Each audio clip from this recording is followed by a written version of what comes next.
Yo, dudes and dudettes, your friendly neighborhood Jack Split here, and I've just watched the third episode of Samurai Jack season 5, just episode 3. And my god, why is this show? This show is just amazing. This show is amazing. I could tear up at this. Like, the episode starts off with Jack still bleeding and bloodied from the last episode. And of course, like I said before in the last two reviews, that I'm going to go into spoiler territory.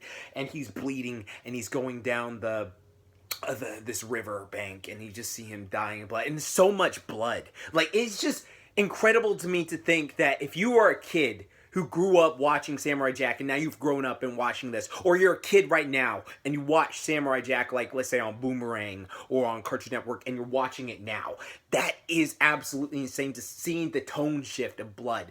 And so Jack is just going through this area, just bleeding, and it's just so painful to watch. Like, it's so painful to see our hero, it just effed up like this. And so Jack finally comes ashore, and he gets to this cave, and he's like, Jack is practically the Batman, so we don't have to worry about him because he's Batman, okay? Jack is the Batman of Cartoon Network. I've said this so many times before, where he is just able to get through all these situations because he spent all these different years training. So he gets into this cave, still got the knife in his side, and he's just like, oh, I don't know what to do. And he's staying quiet. Like, the majority of the episode, like, it's just quiet. That's the beautiful thing about Samurai Jack. The Samurai Jack show, like, there are so many segments where you can just watch it and just appreciate the artwork, the atmosphere, just the mood that the show was setting up for you. And so he goes into this cave with a knife in him, and then he just slowly pulls it out. And you see, like, all the blood on it. It's really painful. It's one of those things where, like, a literal cringe thing. Like, if you've ever seen, like, god damn, if you've ever just stabbed yourself. Hell, you could be with a splinter and stab yourself. And he is pulling it out all slow, and oh my god, it's just painful to watch our hero just do this. I mean, it's just painful to see that in general when there's blood everywhere, and he pulls it out, and then he, like, lies on the ground. He's all sweating, and he's just, oh fuck, I can't believe it. And he's saying this all internally, guys. He's not saying this, out loud or anything. Jack couldn't do that. It's what it is, whatever. And he starts just laying on the ground, and then he starts to hallucinate again. And this time he sees himself, but not himself like in the normal way. He sees himself like a manic version of himself, where he's just like, yeah, I don't know why you're complaining about this little wound, okay? It's pathetic, all right? The main reason you're saying is you've never killed a human before. So this is a big thing here. For all the people who think that Samurai Jack killed a person before, that is actually incorrect. Samurai Jack has never killed a human before. So that whole episode with the bounty hunters, I remember even Gendy Tartakovsky, I'd never say your name right, so I'm sorry, dude, said this for years, said this recently, because he said it in the stream before the Samurai Jack premiered, that it was an act, like, he never killed those bounty hunters, he just incapacitated them. So the fact that he's killed all these robots and some monsters and demons, stuff like that, but he's never actually taken a human life. And so he has to come to terms with, I took a life. Like, I know how to defend myself, but I took a life. And so his evil self is just like, maybe you kind of liked it. Maybe you wanted them to kill you. Maybe this is what it's saying. He's just messing with his head. And so Jack is just lying there in pain. And the mood they set up with this is just beautiful. The artwork around is incredible. And then all of a sudden, Jack sees this appearance at the edge of the cave that he's staying in. And it's that wolf from the last episode. The wolf, I thought that wolf was dead. Like, honestly, I thought that the last episode was showing that, even someone brought this up in the comments, I don't remember who said it as well, but, like, the show was going off of this thing where you see a character or a wolf or some animal, I'm sorry, I'm really excited, guys, that he would have passed on. Like, back in the day, you see something like that, and of course they're gonna make it out of there alive, and they're just lying down in pain. And the wolf survived. Wolf made it through. Wolf whooped all those tigers' asses and survived. And so Jack and him just have this thing, and they're just like, what's up? And the wolf's like, yeah. And he goes in the cave, the wolf's all bleeding up, Jack's all beaten up, he's got scratches everywhere, bleeding everywhere, and I can't believe that. It's like, they have this connection with each other, like, they both are wounded warriors. They have this, a great way to put it is like a Wolverine, where he was friends with that bear, like Wolverine, when, in the Wolverine movie, where he was sitting in a cave, and he was hanging out with that bear character, not the bear. I don't know why I said bear character. That makes it sound like a cartoon. But Wolverine, when he was in the cave in the Wolverine movie, and then he's like friends with a bear, like they build up this connection. You know, it's just a mutual thing at first. It's just like, hey, can I share your cave, bro? And he's just like, yeah, you know, come in here as well. And like they don't speak to each other, of course, even though it is whatever. But let's get to that later. Just try and stay focused. So they get to the thing, and Samurai Jack and the wolf start bonding. All right, the wolf like brings an animal back that's killed. It's just a chicken, and so Samurai Jack makes a fire, roasts it up, and so like they both eating it. They're both like enjoying it. Then like they realize they both have wounds on each other from the stab. Like Samurai Jack's been stabbed, so he has this big stab wound. The wolf has all these scratches, and so they're both helping each other out in various ways. So like the wolf is licking his wound, and Samurai Jack is using the leaves and stuff. He actually takes this part is so just shows how much of an endurance athlete Samurai Jack is. Just such a beast because he gets a piece of I don't know string from the cave, and he gets a piece of bark or needle splinter, and he just stitches himself up. He just stitches himself up, and it is one of those things where I'm just like, oh man, you are beast, bro.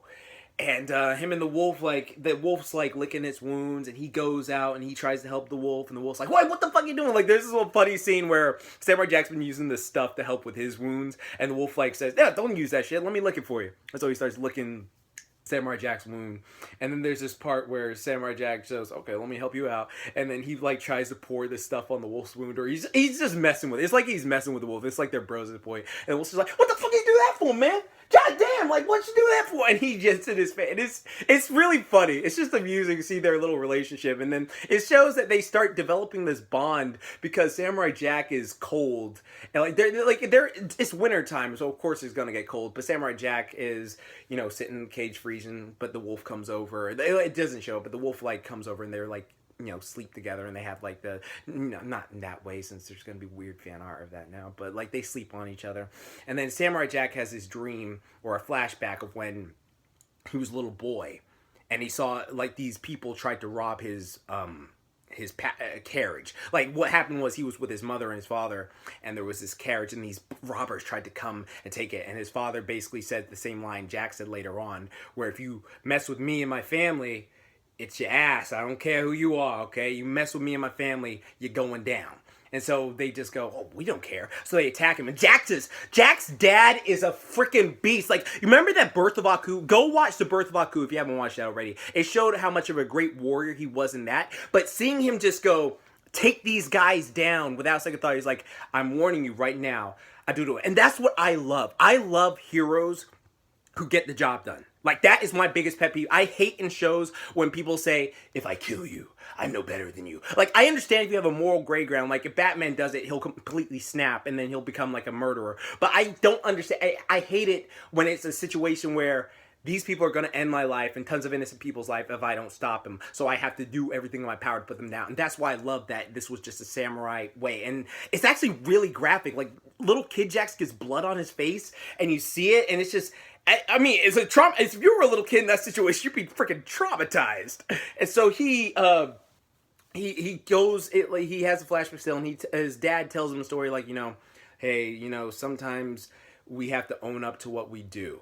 We have to own up. Like, I can't put away that I just killed those people, and I'm sorry. And he's wiping the blood off Jack's face, and he's saying, like, if you have to protect yourself, he's basically giving him a speech of, like, do what you have to do to keep yourself safe or keep someone you care about safe. And so Jack just comes to that realization. Jack's been staying in this cave for, like, it seems like a few days have passed, because it shows him all his cuts are healing, and he's getting skinnier. And then the daughters of Aku come out the cave. They punch their way out the cave, and then they bury the one that was killed by Jack before, and they're saying death is failure. We cannot let that go on. And Jack now has this new mental clarity that I'm not going to hold back. These people are trying to kill me. I don't care if they're human or not. I will defend myself. And so the girls, they actually have this kind of cute scene, which is sad. It's like, it's sad what happens, but it's a cute scene. Like, the girls see these two deer, and the deer are just like, you know, regular deer, and they're just like, what are those? I don't know, they're probably minions of Aku. And then they see one with antlers, they're like, it's definitely a minion of Aku. That deer, what's it gonna do? Probably going to attack and devour the little deer. And so it's kind of cute in an effed up way that these girls are doing this. They've never been outside. All they've known for their entire life is training, and if you aren't strong enough to train, you're weak and you'll be killed, and that's pretty much all they've been led to know. So it's really a sad and depressing thing when you get to that. And they get to it. The deer runs off. Like, one of the daughters of Aku comes around and is like, I'm sick of this. Fuck this. So they see the... Oh my God. I'm sorry. I'm kind of just... God, I was just smiling so hard because this part is one of my favorite parts of the entire episode. Probably the entire series.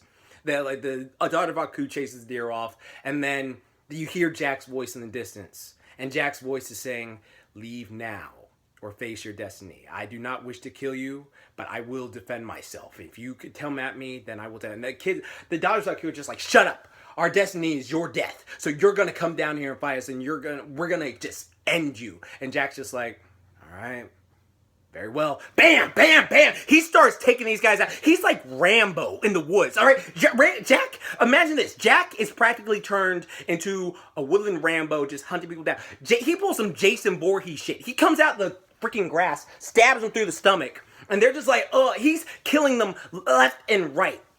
Just owning them left and right. They can't do anything to stand up to Jack. Jack is just like, I've trained for years. I'm way above y'all. I've been along this line. He's not saying anything. He's just doing what he has to do to keep himself safe. And it's just so incredible to watch this scene play out. Like, Jack is just not holding any punches. He's ripping these people apart. And it is just so incredibly animated and badass. And I was in awe. I was just in awe. Like, I was just stuck staring at the screen.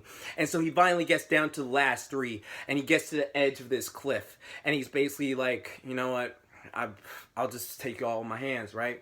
And so he fights one, boom, knocks it down.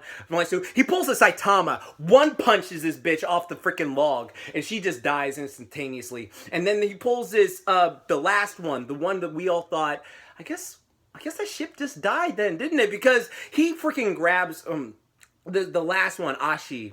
She is the final one standing. She's the one, all right, I'm going to be the last one. Like we all expected, of course, she was going to be the last one. And so she goes to Jack. Jack takes her down relatively easy. And then she's just hanging from the log saying, your death, I will kill you, samurai. You're going to pay, you're going to die. And Jack's just like, bye.